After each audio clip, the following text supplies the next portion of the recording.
Hello and welcome back to Dark Horse FM, and in this video we're actually going to be looking at the set piece routine of the FIFAe title winning tactic that Indonesia actually used to win the entire tournament. So I remember we talked about the tactic and looked at the player instructions and player roles in detail, but we forgot to actually touch on the set pieces. So I got some requests from the comment section to actually look at the set pieces. So if you take a look at their set piece routines, this is what they actually had. They had only one routine set up, and this is what they used for their area defenders. They had a lot of area defenders zonally marking all the posts, and then they also had one player on the near post and the far post.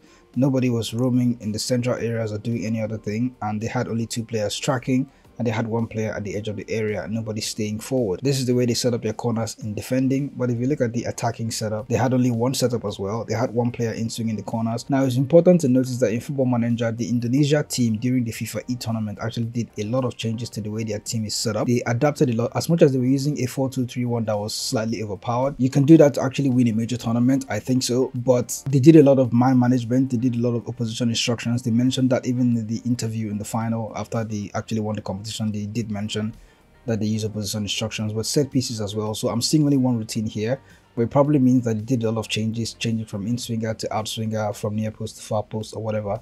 But what I'm seeing inside their tactic save right now is in swinger, near post, and then they have one player attacking the near post, another player marking the goalkeeper, which is something I don't really see often, or I don't do very often. But one player marking the goalkeeper, another person lurking around the far post, and then one attacking from deep. They don't have any box threats. They have two players staying back as recovery defenders. I like to do that. They also have another player lurking outside the area center. So they have somebody lurking outside the area center, near side and far side, but the creators are the one on the near side and the far side. So these are the set piece routines for them. We can also take a peek at their free kick routines. If we look at their shooting range for attacking free kicks, this is what they have. Few players going forward, but this is the direct free kick.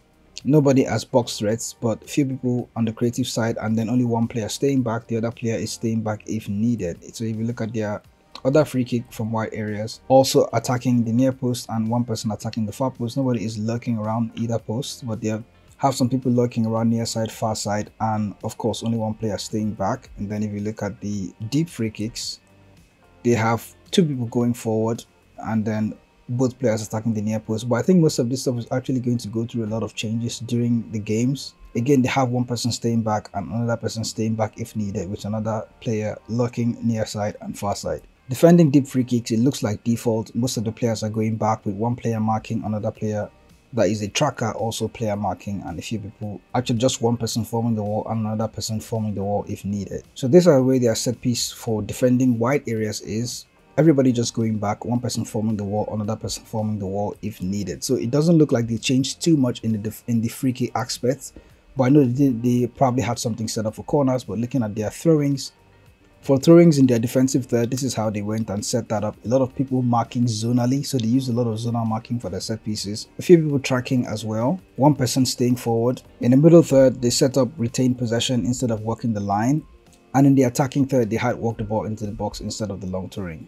So that's the set piece routine for the miracle tactic that went on to win FIFAe Football Manager tournament last week. Do let me know in the comment section if you have additional questions about this tactic. And for more Football Manager tactic videos like this, do want to subscribe to the channel. I'll see you in the next video.